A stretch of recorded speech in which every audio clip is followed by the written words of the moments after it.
Mr. President, Mr. Secretary General, I have the special honor to introduce the pre-recorded statement of His Excellency Rodrigo Duterte, President of the Republic of the Philippines. Mr. President of the United Nations General Assembly, Mr. Secretary General, Head of the State and Government, Excellencies, I am honored to address you today on behalf of the Filipino people on the 75th anniversary of the United Nations. The invisible enemy that is COVID-19 has brought about an unfamiliar global landscape. Mr. President, Mr. Secretary General, I have the special honor to introduce the pre-recorded statement of His Excellency Rodrigo Duterte, President of the Republic of the Philippines. Mr. President of the United Nations General Assembly, Mr. Secretary General, Head of the State and Government, Excellencies, I am honored to address you today on behalf of the Filipino people on the 75th anniversary of the United Nations.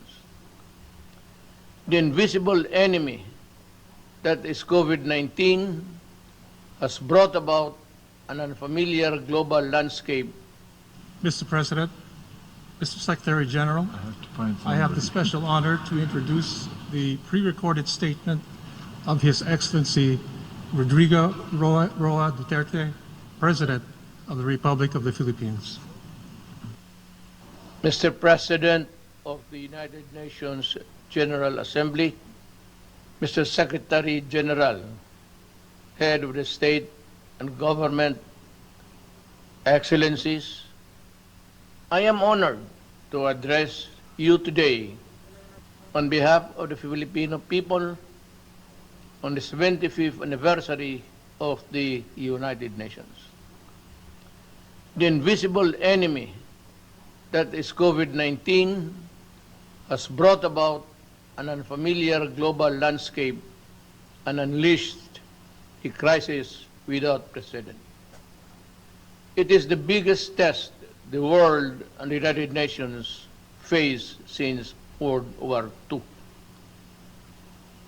While the United Nations has brought relief and hope to so many countries and peoples around the world, it now finds itself saddled by a virus that has taken many lives and wrecked economies and social order. We are at a crossroads. How we address COVID-19 will define our future. For the Philippines, this means putting up all of the peoples of our United Nations at the core of this response. We will need to ask hard and fundamental questions about the vision and mission that the United Nations conceptualized 75 years ago. We need to ask ourselves whether or not we have remained true and faithful to the United Nations principles and ideals. Mr. President, in the light of the realities of the present, the Philippines grieves with all of the families all over the world who lost their loved ones to this horrible virus. We extend our heartfelt condolences. We salute all frontliners who put up their lives on the line even in countries not their own. So also do we honor and recognize the healthcare professionals who selflessly answered the call and to combat the COVID-19 pandemic despite its virulence and unknown characteristics. While each nation has its own strategy in fighting the pandemic, what the world needs are coordinated international plans and efforts to pursue a common purpose. COVID-19 knows no border, it knows no nationality, it knows no race, it knows no gender, it knows no age, it knows no creed. The Philippines values the role that the United Nations plays in its fight against the pandemic. And a middle-income country whose economic advantages have been derailed by the pandemic, we welcome the launch of the UN COVID Response and Recovery Fund. Ensuring universal access to anti-COVID-19 technologies and products is pivotal in the global pandemic recovery. The world is in the race to find safe and effective vaccine. When the world finds that vaccine, access to it must not be denied nor withheld. It should be made available to all rich and poor nations alike as a matter of policy. The Philippines joins our partners in the ASEAN and the non-aligned movement, and in raising our collective voice, the COVID-19 vaccine must be considered a global public good. Let us be clear on this. We can call for a global health agenda with enough resources and policy space for the World Health Organizations. We need a WHO that is quick to coordinate and quicker to respond. The Philippines will do its part in the pooling of global resources. Our health workers are among the best. Mr. President, just as we needed stability and confidence because of the pandemic, geopolitical tensions continue to rise. Escalating tensions benefit no one. The new flashpoints heighten fears and tend to tear peoples apart. When elephants fight, it is the grass that gets trampled flat. Given the size and military might of the contenders, we can only imagine and be aghast at the terrible toll on human life and property that shall be inflicted if the world war deteriorates into a real war of nuclear weapons and missiles. I therefore call on the stakeholders in the South China Sea, the Korean Peninsula, the Middle East, and Africa. If we cannot be friends as yet, then in God's name, let us not hate each other too much. I heard it once said, and I say it to myself, complete agreement. Mr. President, Filipino migrant workers have been devastated by the pandemic. Many have lost not only their livelihood, but also their health and lives as well. Yet they go on in the front lines, healing, caring others in the different parts of the world. The Philippine government has embarked on an unprecedented repatriation program. More than 345,000 overseas Filipino workers needed to come home then. We have brought back half and are bringing back the rest. We thank the countries that have provided Filipino migrants with residence permit. access to testing, treatment, and related health services in this pandemic. We brought back most of our seafarers who were stranded because of COVID-19 restrictions. We pioneered with the IMO of the Green Lane for the safe changes of seafaring crews. In these times, we need stronger cooperation in promoting and protecting the rights of migrants, regardless of their migrant status. We must all adhere to the global compact of safe, orderly, and regular migration. Unless states include all the migrants in this response to this pandemic, no one among us is safe until everyone is safe, as the Secretary General has said. With the poverty rate reduced at 16.6% and a sustained economic growth of 6.4%. Between 2010 and 2019, the Philippines was on track to becoming an upper middle income country by the end of 2020. But the pandemic has placed our economy in recession. Despite this downward pressure on growth, the Philippines remains committed to the Sustainable Development Goals.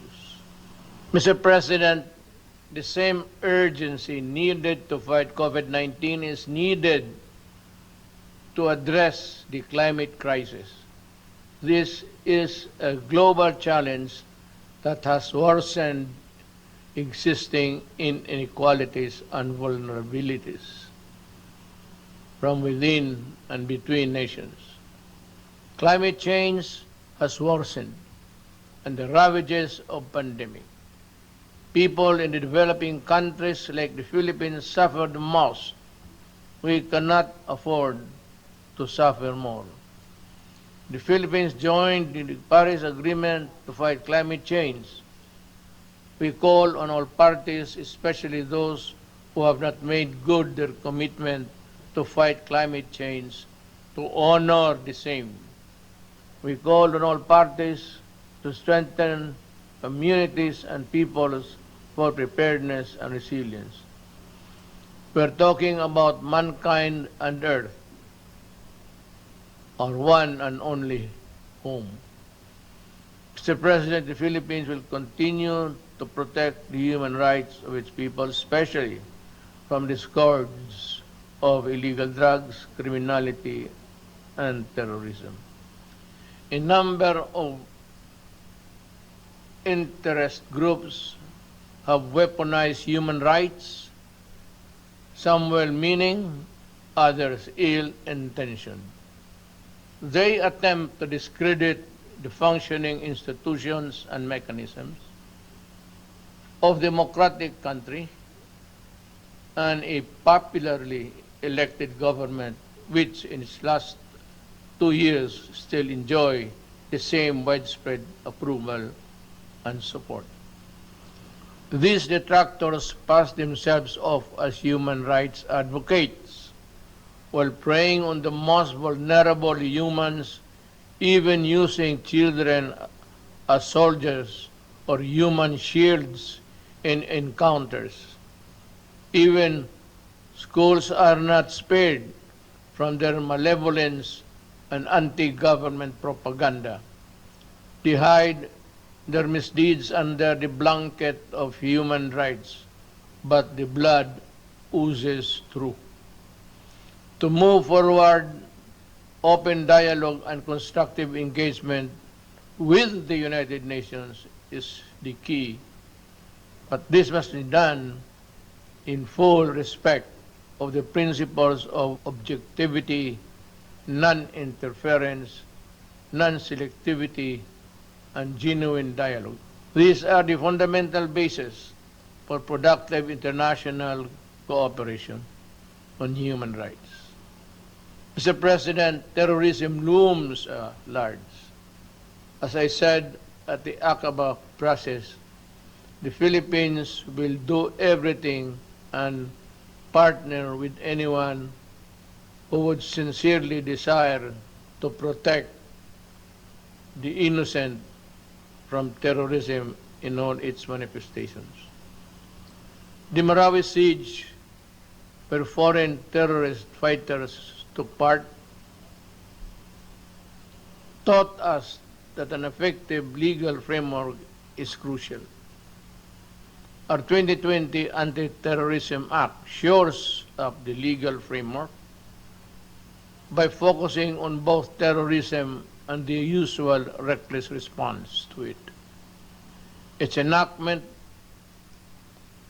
was done pursuant to our commitment and the strict adherence to the relevant Security Council resolution and the UN Global Counter-Terrorism Strategy. Most importantly, we remain committed to rebuild the stricken community and address the root causes of terrorism and violent extremism in my country.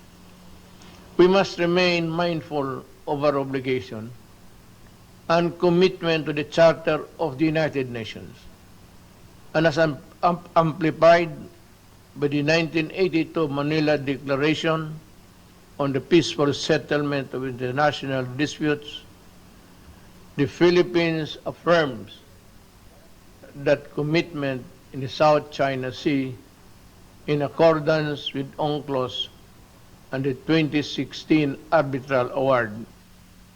The award is now part of international law, beyond compromise and beyond the reach of passing governments to dilute, diminish, or abandon.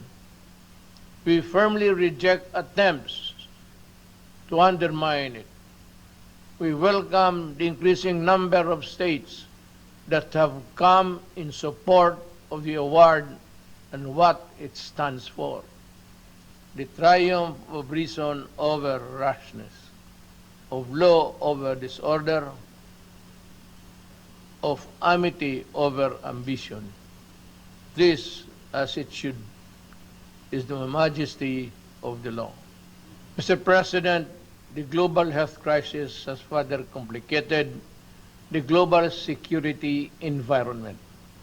But no aspiration nor ambition can justify the use of weapons that destroy indiscriminately and completely. There is no excuse for deaths that a nuclear war could cause, nor the reckless use of chemicals and biological weapons that can cause mass destruction. These weapons of death puts us all at mortal risk, especially if they fall into the hands of terrorists without a shred of humanity in their soul. We can call all member states to fully implement the Nuclear Non-Proliferation Treaty and the Chemical and Biological Weapons Convention. I have asked the Philippine Senate to ratify the treaty on the prohibition of nuclear weapons, and importantly, we were among those to sign it first. Mr. President, the Philippines has a long history of opening its doors to the refugees. From the White Russians following the 1917 revolution and the European Jews in the Second World War and the Vietnamese in the late 1960s and the Iranians displaced by the 1979 revolution, among others. The Philippines continue to honor this humanitarian tradition in accordance with our obligation under the 1951 Convention of the Status of Refugees and the 1967 Protocol. But lest we forget helping the most vulnerable those displaced by conflict, persecution, and political instability is a shared responsibility of all countries. As I have said many times, the doors of the Philippines are open, as they have always been, to everyone fleeing for safety, such as the Rohingyas. In the face of mounting refugee crisis worldwide, let us work together towards ending the conflicts and conditions that force people to flee their homes. Mr. President, as our societies become more diverse yet interdependent, social cohesion issues come to the fore. Mutual understanding always accompanied by mutual tolerance between those of different faiths and cultures is the only foundation of societies at peace with itself and all others. Finally, I express gratitude to the gallant peacekeepers, including our own, who advanced the cause of peace in the most difficult situations.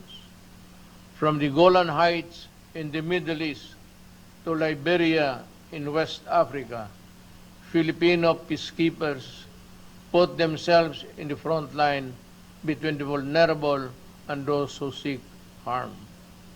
We are committed to increasing Philippine footprint in UN peacekeeping operation with increased participation of women.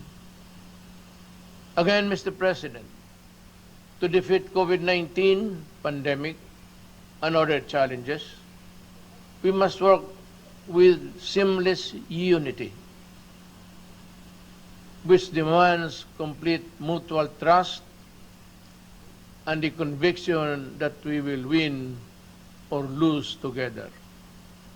We cannot bring back the dead, but we can spare the living, and we can build back better, healthier, and more prosperous and just societies. To this end, we rededicate ourselves to the multilateralism.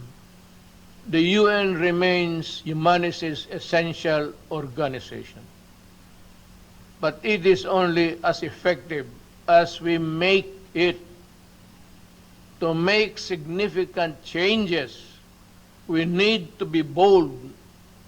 We need the same collective courage that finally made the United Nations a reality 75 years ago.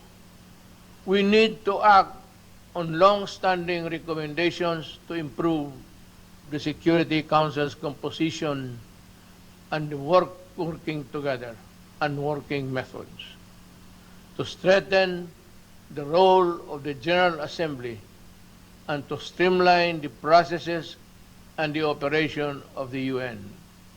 Indeed, to be ready for the new global normal, it cannot be business as usual for the UN.